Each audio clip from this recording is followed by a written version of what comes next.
Now, let's go to Nick Cater, who, of course, heads up the Menzies Research Centre and is a columnist for The Australian. Thanks for joining us, Nick. You wrote this week about wokeism and its effect on society and politics. It was a bit of a reflection, to some degree, on the debate we highlighted last week, where so many politicians and bureaucrats found it so difficult to even say what a woman is. Yeah, it's a question of our era, isn't it? Well, what is a woman? And Brendan Murphy, the Secretary of the Health Department, struggled. He said he'd take that on notice. And you might remember Katanya Brown-Jackson, the nominee for the Supreme Court in the United States, said that she couldn't answer it because she wasn't a biologist.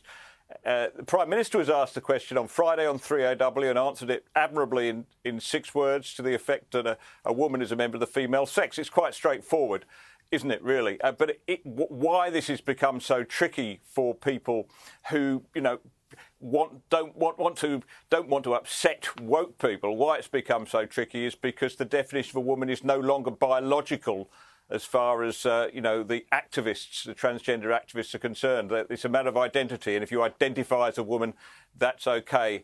And as you've noticed earlier in your programme, you get all sorts of problems when it comes to sport in particular. Yeah, well, this is the issue, isn't it? People are scared that they will be attacked by these trans activists, that to actually talk about the biological differences between the sexes is to denigrate trans people. Surely that's not the case. Surely most of us can deal in reality and still be respectful and accommodating of trans people where and when we need to be. Well, of course. But, we're also being respectful of women who want to be able to participate in sport without somebody coming in with an unfair advantage through biology, through testosterone, through birth.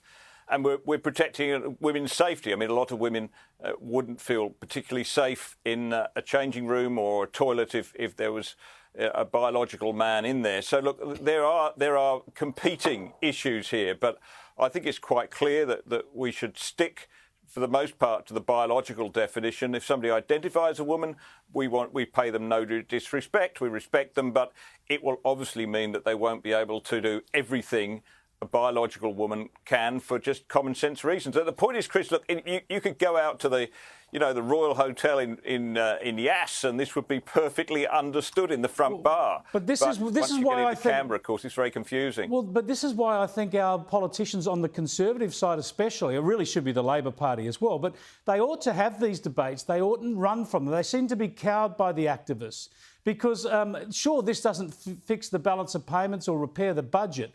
But if you cave into this sort of cancel culture, this sort of social intimidation, then there's no knowing where it will end. We've seen what's happened with the history wars and everything else. Just stand up for common sense. Don't be afraid of the culture wars, the history wars, the gender wars.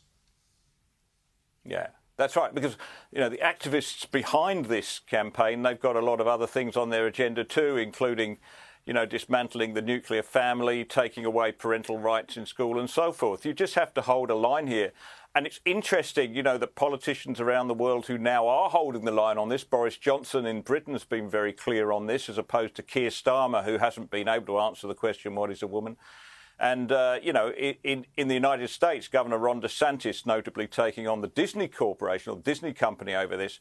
They are very popular. You cannot but be popular if you just take this common sense position, which is held by, at a rough guess, I would say 80% of the Australian population. Absolutely. And I think for Scott Morrison, the Liberals, it's a no-brainer as far as I'm concerned. Indeed. Thanks for joining us, Nick. Appreciate it. Nick Cater there from the Menzies Research Centre. Absolutely, Scott Morrison and the Liberals have the opportunity to stand up in favour of common sense and to protect and respect girls by taking up this argument in Warringah with Zali Steggall through Catherine Deves, because that is important to many people, I would suggest most people.